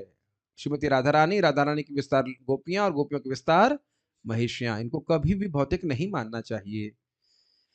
इसलिए पिछले, यानी जब ये भौतिक नहीं तो ना इनकी दृष्टि ना इनका मुस्कान कुछ भी भौतिक नहीं। इसलिए पिछले श्लोक के अनुसार रेमे स्त्री रत्न कूटस्थो भगवान प्राकृतो यथा का अर्थ यह नहीं हो सकता है कि भगवान प्राकृत इंद्रिय विषयों से आकर्षित हो जाते हैं, यानी कि भगवान भगवान किसी विशेष परिस्थितियों में स्त्रियों के वश में आए या ना आए, वो जो स्त्रियां हैं वह सदा ही आध्यात्मिक हैं, और भगवान कृष्ण सदा ही अप्राकृत विषयों को ही ग्रहण करते हैं, भौतिक विषयों को कभी ग्रहण नहीं करते।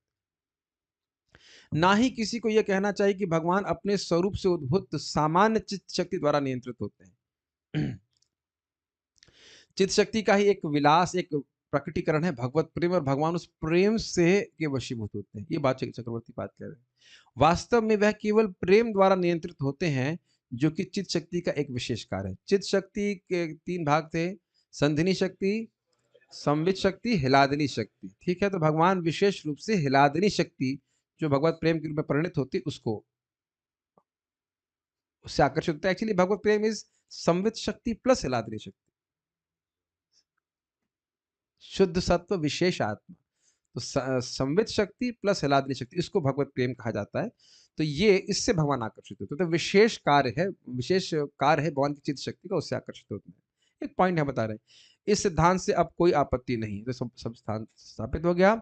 अभी हम रुक नहीं रहे, तात्पर्य बहुत हैवी तात्पर्य है, कान बंद कर लीजिए। मोक्ष का पथ या भगवत धाम वापस जाने का पथ कभी कभी स्त्री संग का, संसर्ग का निषेध करता है। अरे भाई इसमें कभी कभी लिखा है, अरे भाई कोई सुनने नहीं आएगा, कुछ तो हाल। सदैव लिखा है क्या उसमें? चेक करिए अपने नोट्स में, सदैव लिखा है। चलिए आप लोग जैसा बोल रहे तो हम कैसे चेंज कर सकते हैं। मोक्ष का पथ या भगवत धाम वापस जाने का पथ सदैव स्त्री संग का, संसर्ग का निषेध करता है, और सारा सनातन धर्म या वर्णाश्रम धर्म की सारी व्यवस्था स्त्री की संगति के लिए मना करते हैं या प्रतिबंधित करते हैं। तो फिर जो व्यक्ति 16,000 से अधिक पत्नियों से अनुरक्त है उसे भगवान कैसे मान लिया जाए? प्रभुपाद जी का एक अलग फ्लेवर है। अब देखिए ऐसा क्यों है, देखिए तो अब समझ रहे हैं भाई, ना हम स्त्री हैं ना पुरुष हैं। अब सोचिए, जब जो वस्तु है नहीं वो मान करके, दूसरे को स्त्री मानकर, दूसरे को पुरुष मान करके आकर्षित हो रहे हैं, भाई कितना अज्ञान है। और प्रवचन करने के बाद भी अज्ञान जाता नहीं है,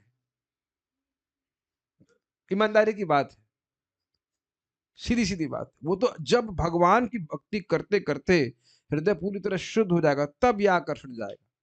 ये हमारे शब्द नहीं है, ये स्वयं भगवान कपिल देव जी बोलते हैं कि भगवान नारायण के अलावा कोई इस आकर्षण से मुक्त नहीं है। और भगवान गीता में भी बोलते हैं, प्राक शरीर विमोक्षणात्, शरीर छोड़ने के पहले तक ये परेशान करेगा। बहुत सारे इसके अर्थ है कि धर्म नहीं जा रहे।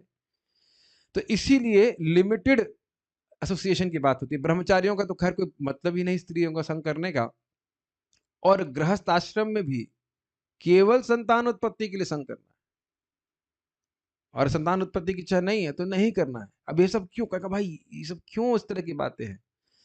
क्यों है? क्योंकि इंसान का जीवन भोग करने के लिए मिला है। अरे मैं मैं एक्चुअली अव्यासन पे रख के झूठ नहीं बोलना चाहिए ना, इसलिए पब्लिक को जो पसंद आए वही बोलना चाहिए। नहीं, भगवान ने हमको मनुष्य जीवन दिया है ताकि हम लोग दिव्य तपस्या करके अपने हृदय को शुद्ध करके असीमित सुख को भोगें, इस निकृष्ट भोग को नहीं भोगें। और ये सबसे बड़ी आसक्ति है इस जगत को। आप समझते हैं कौन सा आगार कहते हैं? मैथुन आगार। मैथुन यानी कि भोग करने की, स्त्री के प्रति इच्छा, पुरुष की इच्छा, भोगने की इच्छा, यही जब तक इच्छा रहेगी व्यक्ति मुक्त नहीं हो सकता है। प्रभुपाद जी से कहते हैं मैथुन की इच्छा से मुक्ति मतलब 50% मुक्ति, 50% लिबरेशन। ठीक है, स्थिति को जांच लेना चाहिए। और कभी कभी लगता भी है कि हाँ मुक्त हो गए, भगवान कहते हैं अभी नहीं, देखो ये उसके बाद फिर इच्छा आ जाती है, ये कहाँ से आ गई? ये महाराज बताया था हृदयम, भाई ये हृदय में सोता रहता है, तो सोता रहे तो कोई दिक्कत नहीं, लेकिन कभी कभी जग जाता है, बड़ा परेशानी होती है। साधकों लोग जानते हैं कि बड़ा कठिनाई होती है, और इससे कभी संतुष्ट भी नहीं होता। दुष्पुरेना न लेना चाह, तो भगवान ये सब प्रपात कह रहे हैं कि इसीलिए स्त्री के संसर्ग से व्यक्ति को दूर रहना चाहिए, और इसी प्रकार से स्त्री को पुरुष के प्रति भावना रहती है। तो ये अगर व्यक्ति से, और ये व्यवस्था की जा रही है, रेगुलेशन किया जा रहा है ताकि व्यक्ति क्रमशः मुक्ति के पथ पे आगे बढ़े। यह प्रश्न उन जिज्ञासुओं द्वारा उठाया जा सकता है। हाँ, तो अब प्रश्न समझ आ रहा, भाई ये तो मुक्ति के लिए बोल रहे हैं, तो जो भगवान मुकुंद है, मुक्ति देने वाले, उन्हें तो बिल्कुल दूर रहना चाहिए इनसे, लेकिन वह तो रमण किए जा रहे हैं, वो भी एक नहीं 16,108, ये कैसे भगवान हो गए? यह प्रश्न उन जिज्ञासुओं द्वारा उठाया जा सकता है जो वास्तव में परमेश्वर की दिव्य प्रकृति को जानने के लिए उत्सुक है। यह बात क्यों कह रहे हैं? क्योंकि भगवान के संबंध में वही व्यक्ति प्रश्न करेगा, उसी को बात समझ में नहीं आएगी जो समझना चाहता है। नहीं समझ में आया? अरे भाई, जो भगवान के बारे में जानने का इच्छुक होगा उसी को भगवान की लीला का रहस्य, भाई ये समझ में नहीं आ रही बात। भाई हम श्लोक अगर देखे नहीं होते तो कुछ कोई जिज्ञासा नहीं थी, ये क्यों बोल रहे हैं, वह क्यों बोल रहे हैं, अप्राकृत क्या है, प्राकृत क्या है, कुछ समझेगा नहीं। जो व्यक्ति बहुत भगवान का जिज्ञासु है उसके लिए भगवान की बातें नई नई खुल के आती रहेंगी। भाई ये तो समझ में नहीं आया, ऐसा भगवान ने क्यों किया, वैसा भगवान ने क्यों किया, ये बात भगवान को बात बोल रहे हैं। वो जिज्ञासु रहते हैं। ये जिज्ञासा है ना कि मुक्ति के पथ पर जब स्त्री पुरुष का आकर्षण सबसे अधिक खतरनाक बोला गया है, तो कृष्ण क्यों इसमें प्रवृत्त हो रहा है, और फिर उनको भगवान क्यों कहा जा रहा है, और यह क्यों कहा जा रहा है कि मुक्ति प्रदाता है, मुकुंद है? तो इस प्रकार की जिज्ञासा हर व्यक्ति कर रहा है ना। सुबह दैनिक जागरण पढ़ने के बाद यही तो करने वाला है। कभी कभी आता है द न्यूज वटेवर, क्या जो ब्रेकिंग न्यूज और हिंदू इत्यादि, पर कभी नहीं, कभी ये प्रश्न नहीं आने वाला। इसीलिए प्रभुपाद कह रहे हैं जिज्ञासा जिसकी भगवान के बारे में होगी वो इस प्रकार की जिज्ञासा करेगा। ऐसा नहीं कि भगवान के ऊपर आक्षेप ही हो रहा है, एक जिज्ञासा, और एक भाई ऐसा कैसे कर रहे हो, क्यों कर रहे हैं? ऐसे प्रश्नों का उत्तर देने के लिए ही नैमिषारण्य में मुनियों ने इस श्लोक में तथा अगले श्लोकों में भगवान के दिव्य स्वभाव के विषय में विचार विमर्श किया है। यहाँ पे नैमिषारण्य के मुनि कौन है? सूत गोस्वामी जी बोल रहे हैं। क्योंकि आपको याद हो एक शब्द इस्तेमाल की थी, गूढ़ा कपट मानुष।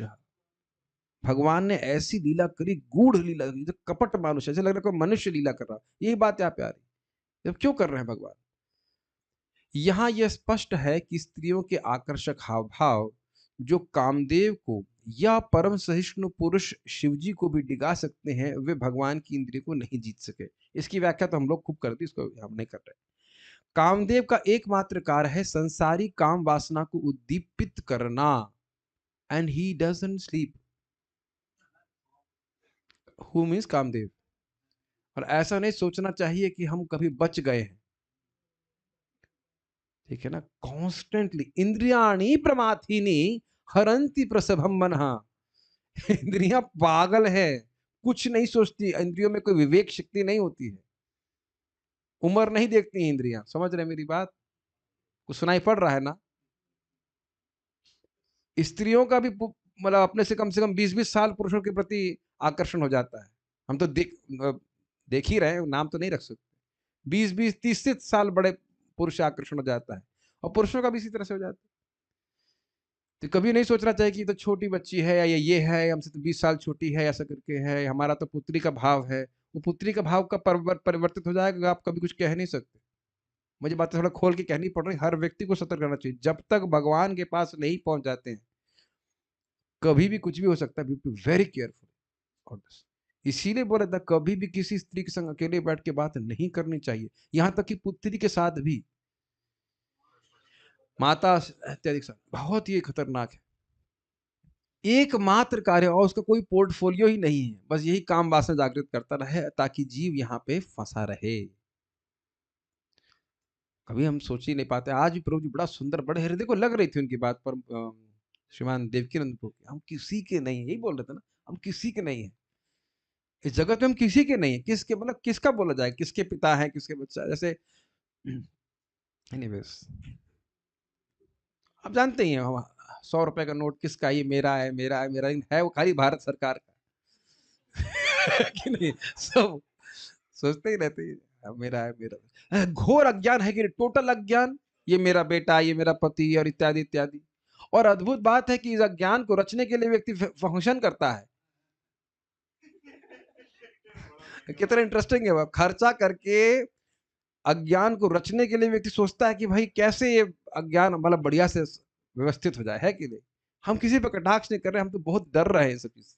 बहुत खतरनाक है कटाक्ष करने, हम नहीं कटाक्ष नहीं कर रहे है ना। तो अभी सब है। खैर ये शादी वादी जो भी है थोड़ा सा मैनेजमेंट करने के लिए, ऐसा नहीं कि इससे काम वासना समाप्त हो जाती है। एक्स्ट्रा मैरिटल अफेयर तो उसी का होगा ना जिससे शादी हुई है।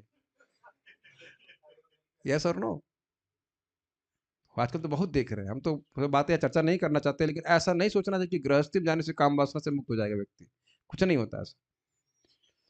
अब जाओ या ना जाओ हम उसके बारे में चर्चा नहीं कर रहे, लेकिन काम वासना सबको पीड़ित करती है, चाहे गृहस्थ हो, चाहे वो ब्रह्मचारी हो, चाहे कोई भी हो।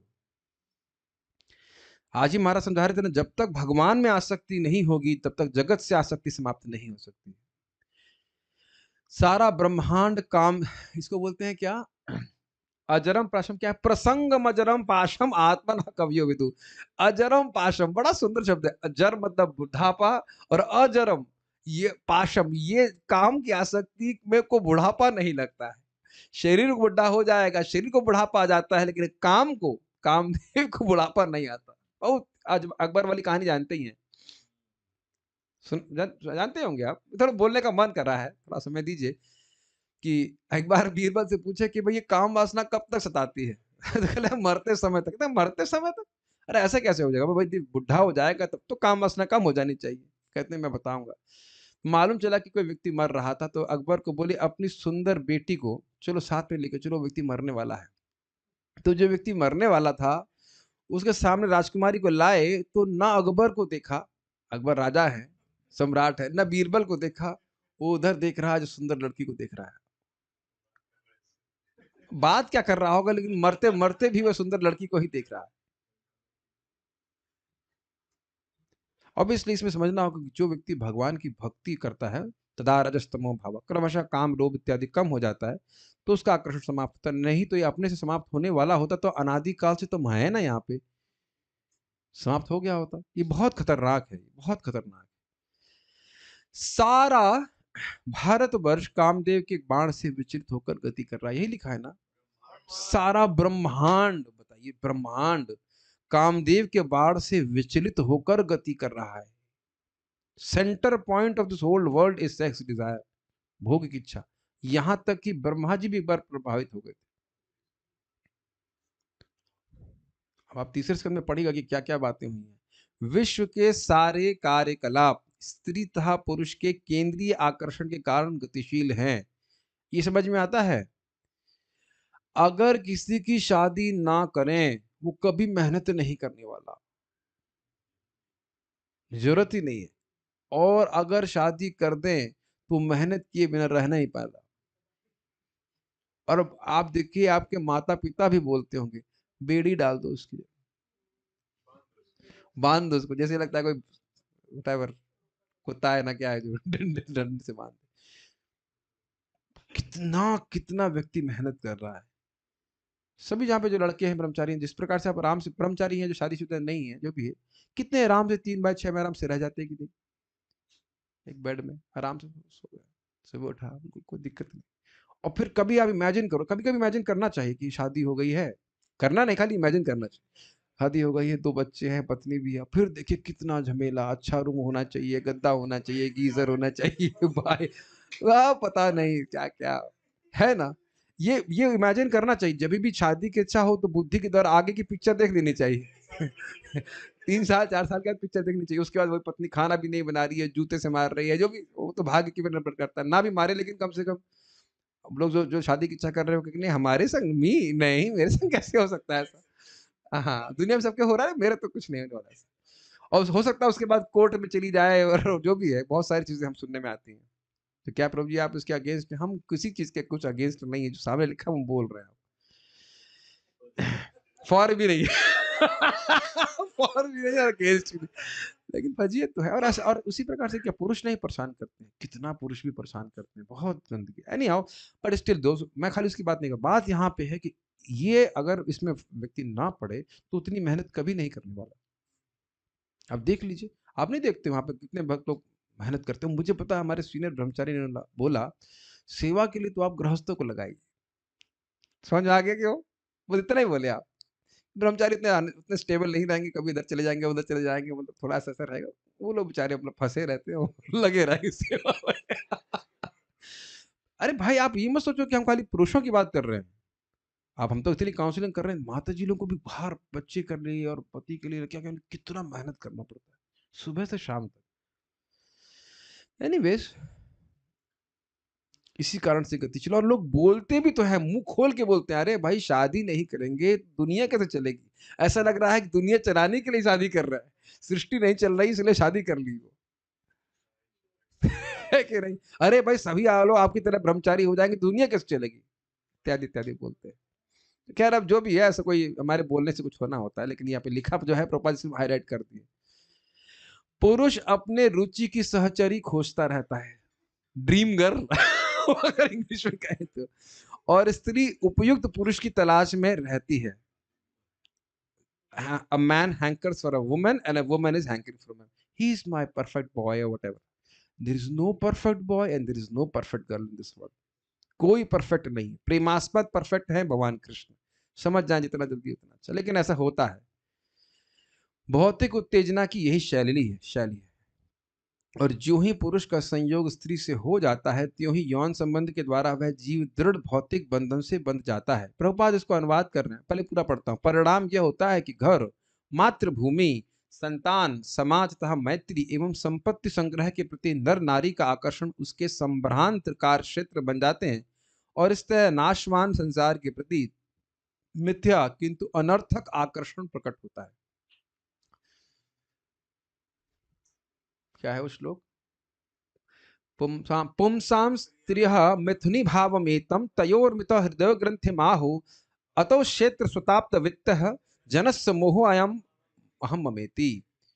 ये स्त्री और पुरुषों के बीच में आकर्षण है, फिर वह संग करते हैं, उसके बाद उससे और आकर्षण की वजह रस्सी हो तो तुम और टाइट करके टाइट हो जाती है और फिर बच्चे होते हैं और बच्चे होते हैं तो फिर और आसक्ति, फिर ये क्षेत्र मतलब खेत है या बिल्डिंग है या जो भी है और उसके बाद धन है।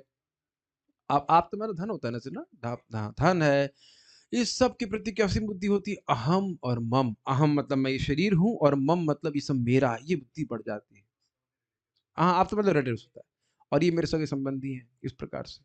वही मैं फिर से वही बोलूँगा, एक भक्त बोले बीमार थे, हमने क्यों नहीं आए मॉर्निंग प्रेयर में? वो शादी में गए थे। हमने कहा भाई शादी में गए थे फैमिली प्रेशर में, है ना? और इधर साधना का कोई प्रेशर नहीं है। नहीं, कितना अद्भुत बात है ना कि जेल में 2 कैदी सोच रहे हैं कि हम साथ में शादी करके अब बहुत अच्छे से जीवन बिताएँगे जेल में। और फिर 2-4 कैदी और पैदा कर लेंगे, हम सभी लोग खुश होकर के जेल में रहेंगे। लूडो खेलेंगे। हाँ, सही बात। क्या तो कैद है ना, बहुत अद्भुत। तो इस प्रकार से संसार के प्रति मिथ्या और अनर्थक आकर्षण, ये मतलब मिथ्या आकर्षण समझ में आ रहा है? इस जगत की वस्तुओं के प्रति सहज आकर्षण। आप देखिए, बुरा मत मानिए, हमको देखिए हम सम्मान सबका करते हैं, गृहस्थ भक्तों का भी करते हैं, हम तो भक्तों के बाहर घर में भी देखें, गृहस्थ भक्तों के घर में देखिए कितनी अनावश्यक वस्तु है कि नहीं, घोड़ा गाड़ी समझ रहे ना, घोड़े के वो लकड़ी वाले घोड़े, हाथी, बैल, पता नहीं क्या क्या सब कुछ इकट्ठा किया। जरा आप देखिएगा, मैं पहले भी बोल चुका हूँ, फिर से रिपीट कर रहा हूँ, आप देख लीजिएगा अपने घर में क्या क्या वस्तुएं आकर्षक हैं। और हम लोग भी तो रह रहे हैं आश्रम में, कितने हम तो काउंट नहीं कर पाते हैं, 18-20 ऐसे लोग कम से कम रह रहे हैं। किसी घर में 20 लोग रहे बिना झगड़े के हो सकता है आजकल जॉइंट फैमिली में। और हम लोग हमारे आश्रम में कोई हम गर्व नहीं कर रहे, सभी लोग मेरे ख्याल से एक शहर से भी कोई व्यक्ति नहीं, सब अलग अलग जगह से, कोई देश से भी अलग है, भाषा भी अलग, कोई बंगाल से, कोई उड़ीसा से, सब शांति से भक्ति कर रहे हैं। साउथ इंडिया से भी, हाँ बहुत सारे। आपको आश्चर्य नहीं होता है? और अगर मतलब ऐसा, तो मतलब कहीं आप देख लीजिए इतने ही लोग, मतलब 20 को आधा आधा कर दीजिए, 10 पुरुष 10 स्त्रियां, ऐसे मतलब जोड़ा बना के रह रहे हैं, तो झगड़ा होना निश्चित, असंभव हो जाएगा इस प्रकार से रहना। ये द्वेष भावना आ ही जाती है। राग और द्वेष का मूल कारण इस प्रकार की आसक्ति है, पारिवारिक आसक्ति, मेरे शब्द नहीं, देखिए ये आचार्यों की बातें हैं, आ ही जाती है। एनीवेज, सब बातें हैं, हम देखिए सुनना जरूर चाहिए, भले ही कानों को नहीं अच्छी लगे, लेकिन सुनना जरूर चाहिए, क्योंकि देखिए हम न स्त्री हैं न पुरुष हैं, हमें इस भावना से, उस उपाधि से मुक्त होकर के भगवान के अपने स्वरूप में स्थित होकर भगवान के पास जाना है। We are wasting our time in this material world. अतः जो लोग अपने घर अर्थात भगवत धाम वापस जाने के लिए मोक्ष पद पर अग्रसर हैं, विशेषकर उनके लिए शास्त्रों का आदेश है कि वे इस प्रकार के भौतिक आकर्षण के साथ सम्मानों से बचे रहें। तो मैं ही एंटी मैरिज ब्यूरो में हूं, जथा। और देखिए अब इसका मतलब क्या है, केवल 25 साल शादी के, 50 साल में बाहर निकलना ही होता है। और अभी मुझसे पहले भी एक भक्त पूछ रहे थे, प्रभु जी क्या 51 साल है, 52 साल में के वानप्रस्थ लेना चाहिए? बताओ, स्पष्ट लिखा है 50 साल में बाहर निकलना है। एंट्री का है, एंट्री का हिसाब किताब है, लेकिन बाहर निकलने का हिसाब किताब नहीं होता, मरते दम तक नहीं निकलता है। और ऐसा तभी संभव है जब भगवत भक्तों अर्थात महात्माओं की संगति की जाए, भगवान के बारे में श्रवण कीर्तन किया जाए, तब समझ में आएगा कि भाई हम यहाँ फंसे हुए हैं, कुएं में ही गिरे हुए हैं, कहें यहाँ तो बढ़िया है, मतलब बेडरूम है, ये है, टीवी है, तो बस वहीं रहेंगे, तो बताइए निकलने का प्रयास ही कौन करेगा। इसीलिए सब बातें थोड़ी कठोर लगती है, लेकिन सुनना चाहिए। कामदेव जीवों पर अपना बाण चलाकर उन्हें विपरीत लिंग के प्रति पागल बनाता है, चाहे वे सुंदर हो या ना हो। बहुत सुंदर बात है, सुंदरता की भी अपेक्षा नहीं करता। अब आप ये समझ रहे हैं प्रपात यह क्यों बोल रहे हैं, क्यों बोल रहे हैं? सुंदर ना हो तो भी कामदेव आकर्षित कर देता है, और भगवान की स्त्रियां प्रमदोत्तमा होते हुए भी उनको आकर्षित नहीं करती। समझ में आई बात? अब अपने से कंपेयर करो ना, कि भाई सुंदर नहीं है तब भी व्यक्ति आकर्षित हो जा रहा है, और पूरा ब्रह्मांड आकर्षित हो रहा है। हम लोग तो यही सोच रहे हैं कि हाँ स्त्री सुंदर होगी या पुरुष सुंदर होगा तभी आकर्षित होगा, ऐसा नहीं होता है, हमेशा ऐसा नहीं होता, ऐसे कहना चाहिए। देखे नहीं आप, ये होता ही है इस प्रकार से। लेकिन भगवान की स्त्रियां प्रमोदोत्तमा होते हुए भी और उनके प्रति अतिशय मतलब हाव भाव प्रस्तुत करते हुए भी उनको अपने हाव भाव से आकर्षित नहीं कर पाएंगे, भगवान का विशेष गुण है। कामदेव का प्रभाव उस बर्बर समाज में भी देखा जाता है जो सभ्य राष्ट्रों की निगाहों में कुरूप है, मतलब नाम तो नहीं ले सकते, लेकिन काले पीले जैसे दिखते हैं वो, फिर नाके भी ऐसी होती है, आपको लगा इसके who can be attracted in that way, but they are attracted. छिपकली को देख के कोई आपको लगता है? ऐसा कुछ भी नहीं लगता। लेकिन छिपकला को देखकर छिपकली बहुत आकर्षित होती है, और छिपकली को देखकर छिपकला। और हम भी खो चुके हैं कॉकरोच से, तब भी कॉकरोचनी को देख के बहुत आकर्षण हुआ था, चूहा चूही को देख के आकर्षित हो रहा, सुअर सुअरनी को देख के आकर्षित हो रहा है, सब जगह चल रहा है। ये है ना माया का अद्भुत प्रभाव।